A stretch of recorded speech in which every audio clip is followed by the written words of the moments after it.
নমস্কাৰ। আজি বহুদিনৰ মূৰত আহিলোঁ ৰাইজৰ মঞ্চলৈ। দেশৰ পৰিস্থিতি খুবেই বেয়া, তথাপিও ৰাইজৰ দাবী আৰু এক অচল জীৱনৰ মাজত অকণমান বিনোদন দিয়াৰ কিঞ্চিত প্ৰয়াস। ছবি অঁকা শিল্পী হয়তো আপোনালোকে বহু দেখিছে। আজি এনেকুৱা এগৰাকী শিল্পীৰ লগত আপোনালোকক চিনাকি কৰি দিবলৈ ওলাইছোঁ, যাৰ কাম অতুলনীয়।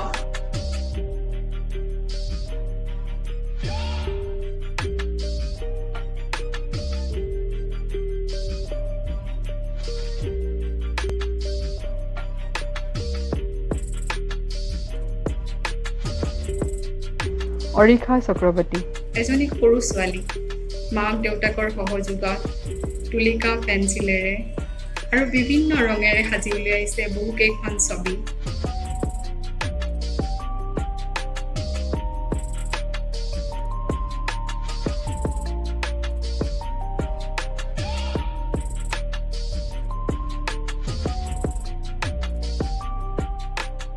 নমস্কাৰ, মোৰ নাম অৰিষা চক্ৰৱৰ্তী। মই ড্ৰয়িং বহুতে ভাল পাইছিলোঁ, কিন্তু সৰুতে ইমান ভাল পোৱা নাছিলোঁ। বহুতে বেয়া পাইছিলোঁ। ড্ৰয়িং এক্সাম থাকিলে একদম কান্দি থাকোঁ আৰু এক্সামতো ভাল নালাগে ড্ৰয়িং এক্সাম থাকিলে। তাৰপিছত লাহে লাহে কেনেকৈ ইণ্টাৰেষ্ট আহিল ময়ো গম নাপাওঁ, কিন্তু ক্লাছ 6 থাকোঁতে মই ফাৰ্ষ্ট বহুত ইণ্টাৰেষ্ট আহিল ড্ৰয়িং কৰাত। তেতিয়া মোক স্কুলৰ পৰা এটা প্ৰজেক্ট দিছিলে কৰিবলৈ। তেতিয়া সেই প্ৰজেক্টটো বুকৰ পৰা চাই কৰিব দিছিলে। তেতিয়া মই এনেকৈ ড্ৰয়িংটো চাই কিনে কেনেকৈ কৰিলোঁ। তাৰপিছত মই মাক দেখালোঁ, কিন্তু মায়ে কৈছে কি মই চিটিং কৰা বুলি। তাৰপিছত মায়ে লাষ্টত গম পালে কি মই চিটিং কৰা নাই ড্ৰয়িং কৰোঁতে। তেতিয়াই সেয়াই আৰু আৰম্ভণি আৰু ড্ৰয়িং কৰা। তাৰপিছত এই লকডাউনততো চবৰে কৰোণাৰ কাৰণে বৰ বেয়া হৈ গ'ল। তো তেতিয়াই এই ড্ৰয়িং কৰোণাত আৰু লকডাউনত বহুতেই এনেই থাকেতো, সেইটো কাৰণে আৰু চাই এনেকৈ ইউটিউব চাই কিনে বা এনেই ফটো চাই কিনে এনেকৈও ড্ৰয়িং কৰিছিলোঁ। সেয়াই মোৰ আৰম্ভণি ড্ৰয়িং কৰা।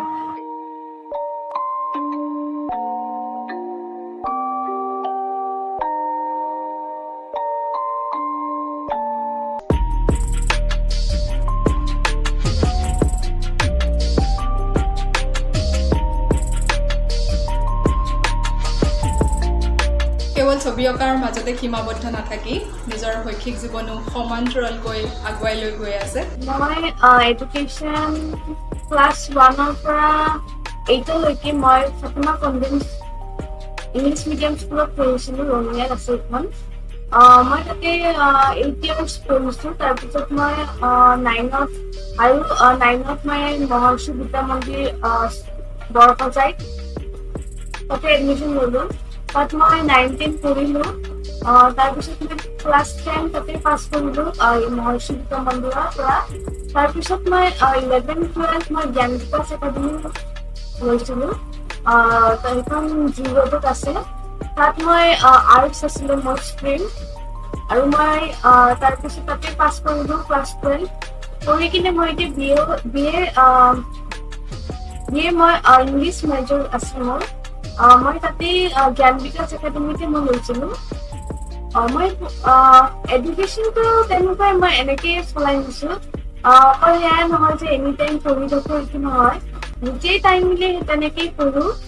নৱপ্ৰজন্মক অৰিষাই কি কয় শুনো আহকচোন। এই নৱপ্ৰজন্মক এয়ে ক'ম যে চবৰে নিজৰ নিজৰ এক্টিভিটিজ লৈ কিনে আগবাঢ়ি যাব লাগে। অকল কিছুমান পেৰেণ্টছ আছে অকল পঢ়াটোতে গুৰুত্ব দিয়ে, বাকীবিলাক একো কৰিব নিদিয়ে। সেইটো নহয়, এইটো কৰিব নালাগে আচলতে। চবৰে নিজৰ নিজৰ কেপাবিলিটি থাকে, কেপাচিটিজ থাকে যে মই এইটোত যাম বা এইটো কৰিম। বা কিছুমানে এনেকুৱাও ভাবিব পাৰে যে মই ড্ৰয়িং কৰিলোঁ, ড্ৰয়িঙতে আগবাঢ়ি কিনে যাই কিনে এনেকুৱাও হ'ব পাৰি। আজিকালি বহুত চবতে চান্স থাকে, অকল পঢ়াটো কৰিলেই যে চান্স সেইটো নহয়। চবতে চান্স থাকে বা টেলেণ্টেড শ্ব'বিলাক থাকে আজিকালি। চবৰে নিজৰ নিজৰ টেলেণ্টটো দেখাব লাগে, তেনেকুৱাও শ্ব'বিলাক আছে, তাতেও গৈ কিনে যাব পাৰি। আৰু এইটোও ক'ম যে পেৰেণ্টছ যাতে ফ'ৰ্চ নকৰে যে অকল পঢ়াটোতেই গুৰুত্ব দিব লাগে। চবৰে নিজৰ নিজৰ কেপাচিটিজ বা এক্টিভিটিজ লৈ কিনে তাতে গৈ কিনে আগবাঢ়ি যাব লাগে। আমাৰ শিশুসকলৰ বাৰু অৰিষাৰ নিচিনা হ'বলৈ মন নাযায়নে? নিশ্চয় যায়।